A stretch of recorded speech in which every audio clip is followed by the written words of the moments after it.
আজি মই কমসে কম 200 বা 250 মান গাড়ী লৈ প্ৰায় 1,500-2,000 মানুহলৈ গৈ আছোঁ।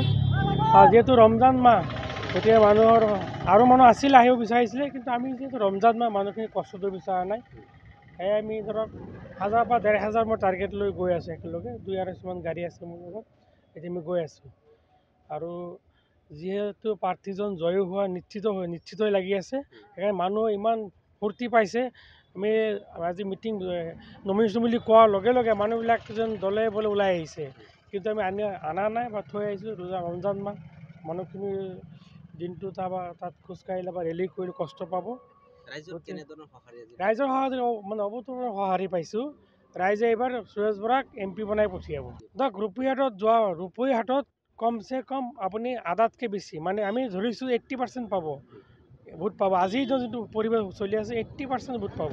তাৰমানে যোৱাবাৰৰ পৰিৱেশ আৰু এইবাৰৰ পৰিৱেশ সম্পূৰ্ণ বেলেগ। এইবাৰ মানুহ শিলডল ভাঙি ওলাই আহিছে, যোৱাবাৰ আমি ঘৰৰ পৰা টানি ওলাবলৈ হৈছিলে, হয়নে?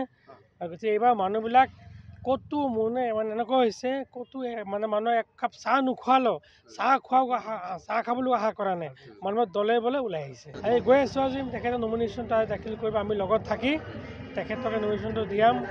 আৰু যিহেতু ৰমজান মাহ, এই আশা কৰি আল্লাহ তেখেতক, এইটো আশা আমাৰ আশা, তেখেতৰ আশা মানে আমাৰ আশা পূৰণ হ'ব। ৰাজ্যত নিৰ্বাচনী জ্বৰ, পুনৰ শাসনলৈ আহিব নেকি বিজেপি মিত্ৰজোঁট? নে দেশত উত্থান ঘটিব বিৰোধী শক্তিৰ? অসমৰ 14টা লোকসভা সমষ্টিৰ প্ৰতিটো আপডেট ক্ষিপ্ৰতাৰে। 2024 নিৰ্বাচনৰ সৰ্ববৃহৎ কাভাৰেজ, টাইলাইটৰ প্ৰতিটো ইলেকশ্যন কাভাৰেজ আগবঢ়াব ষ্টাৰ চিমেণ্টে। Powered by Datamation.